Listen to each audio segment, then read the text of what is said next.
कच्चा चिट्ठा में आज बात व्लादिमीर पुतिन की नई प्राइवेट आर्मी की। इस ग्रुप का नाम भी वैगनर ही है, लेकिन अब ये ग्रुप नए तेवर और नए क्लेवर के साथ महायुद्ध में उतरेगा। एक तरफ दुनिया के तमाम देश मौजूदा वैगनर ग्रुप में पुतिन की एक नई जान फूंकते हुए नजर आ रहे हैं, तो वहीं प्रिगोजिन की कब्र पर कमांडो तैनात कर दिए गए हैं। और सवाल यह है कि क्या प्रिगोजिन की लाश चोरी होने वाली है?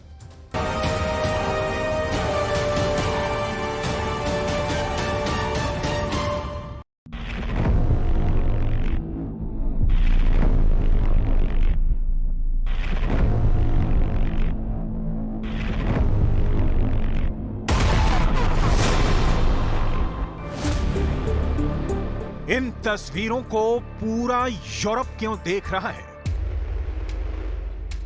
इन तस्वीरों को यूक्रेन के घर घर में क्यों देखा जा रहा है?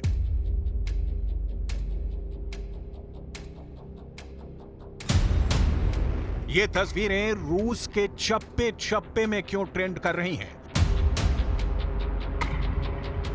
अमेरिका की मीडिया में ये वीडियो क्यों सुर्खियों में है? लीबिया में यह वीडियो हर एक शख्स के मोबाइल फोन में कैसे पहुंच गया है? यमन के गली मोहल्लों में यह वीडियो क्यों वायरल है? सीरिया में इस वीडियो ने क्यों सनसनी मचा रखी है? यह पुतिन की प्राइवेट आर्मी के चीफ रहे प्रिगोजिन की कब्र की तस्वीरें हैं। यह वैगनर ग्रुप के मुखिया रहे प्रिगोजिन के कब्र की सुरक्षा का वीडियो है। जगह है रूस का सेंट पीटर्सबर्ग शहर।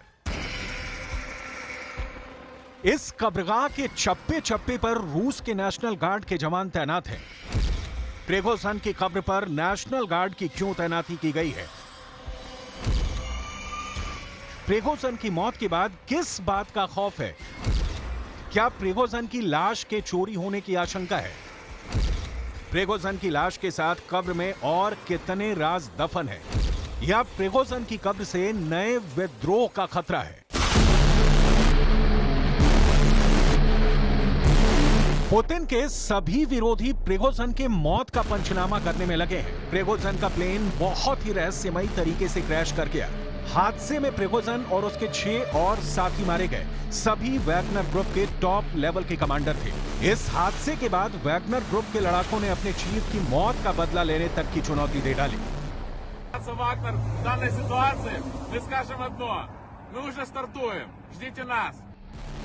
अमेरिका के प्रेसिडेंट जो बाइडेन ने दावा किया कि रूस में शायद ही ऐसा कुछ होता है जिसके पीछे पुतिन का हाथ ना हो। जाहिर है बाइडेन ने सीधे सीधे पुतिन को कटघरे में खड़ा कर दिया।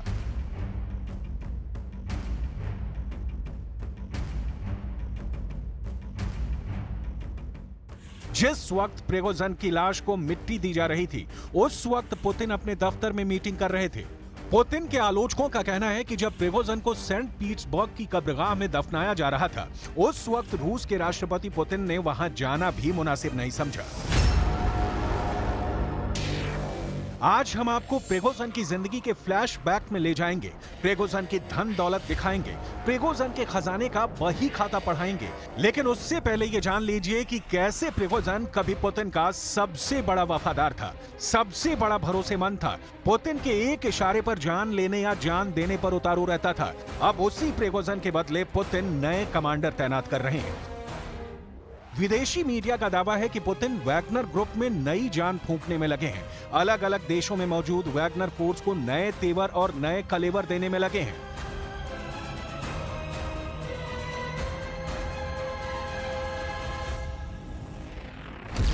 बेलारूस में वैगनर ग्रुप के 5000 लड़ाके हैं। वैगनर ग्रुप के लड़ाके सीरिया में मौजूद हैं। लीबिया में बरसों से वैगनर लड़ाकों का जमावड़ा है। पश्चिमी अफ्रीका के माली में 1000 वैगनर लड़ाके तैनात हैं। सेंट्रल अफ्रीकन रिपब्लिक में भी 1000 वैगनर लड़ाके मौजूद हैं। सूडान में वैगनर ग्रुप के लड़ाके सेना को ट्रेनिंग देने में लगे हैं। वहीं रूस में वैगनर ग्रुप का बहुत बड़ा कैंप है, ट्रेनिंग सेंटर है।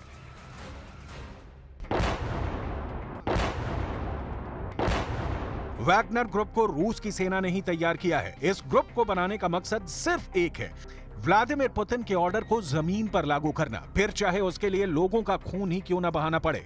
वैगनर ग्रुप पूरी तरह से रूस की सरकार के इशारे पर चलता है। इस ग्रुप के ज्यादातर लड़ाके रूस की सेना से रिटायर हो चुके फौजी ही हैं। वैगनर ग्रुप का सबसे बड़ा बेस या कहें कि ट्रेनिंग सेंटर पश्चिमी रूस के मॉकिन में है। मॉकिन में रूस का मिलिट्री बेस है और उसके काफी करीब वैगनर बेस है। रूस का मॉकिन क्राइमिया से भी नजदीक है और यूक्रेन से भी।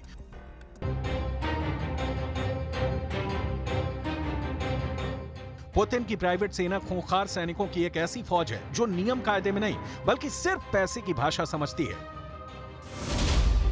एक अनुमान के मुताबिक रूस का किराए का एक सैनिक 3 महीने में लगभग 10 लाख रूसी रूबल कमा लेता है, मतलब भारतीय रुपयों में 11.5 लाख रुपए से भी अधिक। पुतिन की प्राइवेट सेना उनके इशारों पर कई देशों में अंडरकवर एजेंट के तौर पर काम करती है, लेकिन रूस इससे पल्ला झाड़ता रहा है। वो अपनी प्राइवेट सेना के वजूद को ही नहीं मानता, लेकिन यूरोपियन यूनियन रूस की प्राइवेट सेना वैगनर ग्रुप पर प्रतिबंध लगा चुकी है। संयुक्त राष्ट्र और फ्रांस भी वैगनर ग्रुप पर हिंसा के आरोप लगाते रहे हैं। वजह है वैगनर ग्रुप का इंटरनेशनल धंधा है।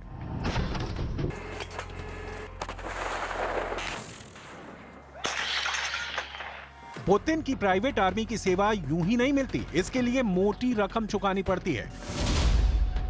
वैगनर ग्रुप के सैनिक फिलहाल मध्य अफ्रीकी देश CAR यानी सेंट्रल अफ्रीकन रिपब्लिक में मोर्चा संभाले हुए हैं। हाल ही में हुई एक जांच में यह सामने आया था कि रूस ने अपने पड़ोसी बेलारूस में 2020 के राष्ट्रपति चुनाव के दौरान भी वैगनर ग्रुप के 200 से ज्यादा प्राइवेट सैनिक भेजे थे।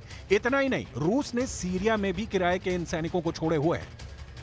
वैगनर ग्रुप जिस भी देश में जाता है अपने काम के लिए तगड़े पैसे वसूल करता है।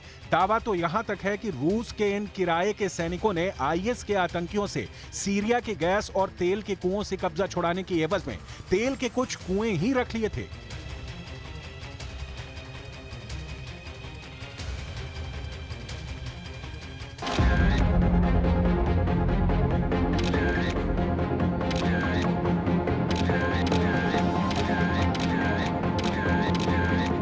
बावजूद इसके वैगनर ग्रुप का चीफ कैसे रूस के लोगों की आंखों का तारा बना हुआ था, इसे जानने के लिए हमें प्रिगोजिन की जिंदगी के फ्लैशबैक में जाना होगा, जहां प्रिगोजिन रूस की जनता के बीच में लोकप्रियता का आनंद उत्सव मना रहा था। लोग प्रिगोजिन के साथ फोटो खिंचवाने के लिए बेकरार थे।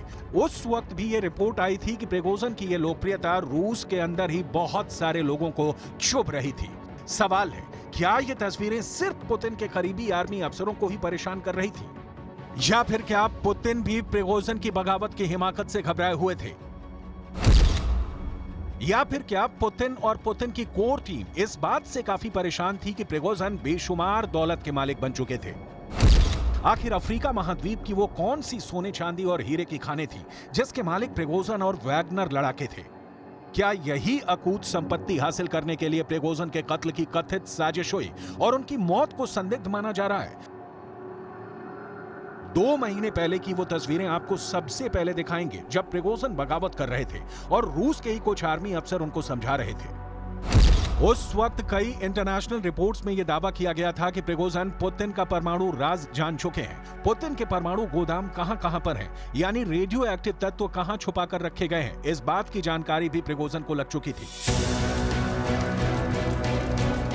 उन्हीं मीडिया रिपोर्ट्स में तब यह दावा किया गया था कि अगर प्रिगोजिन के हाथ में एक भी परमाणु संयंत्र लग जाता या फिर वो किसी परमाणु रिएक्टर पर अपनी वैगनर आर्मी के साथ कब्जा जमा लेते तो ना सिर्फ पुतिन को ब्लैकमेल कर सकते थे बल्कि वो पूरे यूरोप को अपने घुटनों पर ला सकते थे।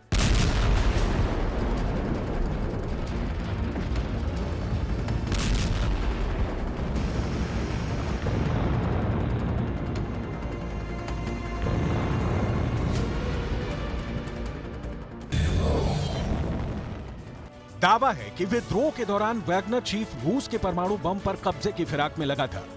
वैगनर चीफ रूस के परमाणु बम पर कब्जा जमाकर दुनिया को डराना चाहता था, पुतिन को झुकाना चाहता था। वैगनर टीम का नेटवर्क दुनिया के 2 दर्जन देशों में फैला हुआ था। तब यूक्रेन के सैन्य खुफिया प्रमुख किरिलो बुडानोव का बहुत बड़ा दावा सामने आया था। Це надмалі ядерні заряди, які переносились в рюкзаках портативні.